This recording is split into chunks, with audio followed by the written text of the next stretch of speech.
Ketua Umum PSSI, Muhammad Iryawan, memberi kabar terkini terkait 3 pemain naturalisasi untuk Timnas U20 Indonesia. Seperti diketahui, saat ini ada 3 pemain keturunan yang diproyeksikan untuk Timnas U20 Indonesia. 3 pemain itu, yakni Rafael Struijk, Ivar Jenner, dan Justin Hubner.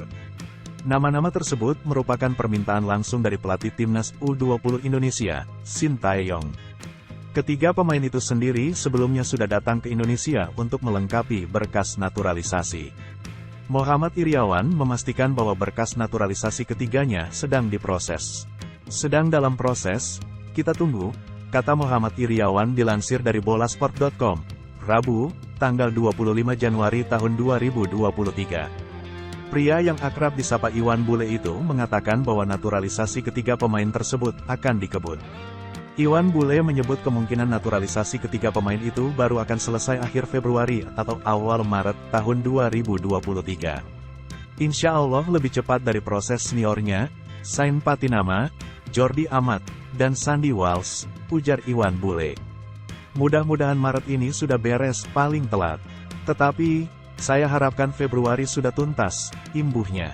Itu artinya, kemungkinan besar Ivar Jenner, Justin Hubner, dan Rafael Struijk tidak akan membela Timnas U20 Indonesia di Piala Asia U20 2023. Piala Asia U20 2023 sendiri rencananya akan digelar pada 1-18 Maret tahun 2023 di Uzbekistan.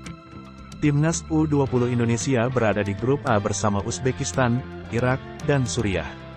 Iwan Bule mengatakan pihaknya akan berusaha melobi pemerintah agar proses naturalisasi ketiga pemain tersebut dikebut. Menurut Iwan Bule, ketiganya baru akan bisa bermain saat Piala Dunia U20 2023. Saya sampaikan ke Kanwil tadi, ini sedang dalam proses, tutur Iwan Bule. Nanti mohon kalau sudah memang prosesnya sesuai aturan, untuk bisa mengambil sumpah lebih cepat lebih baik. Karena kita ingin supaya mereka cepat bergabung untuk Piala Dunia U20, tandasnya.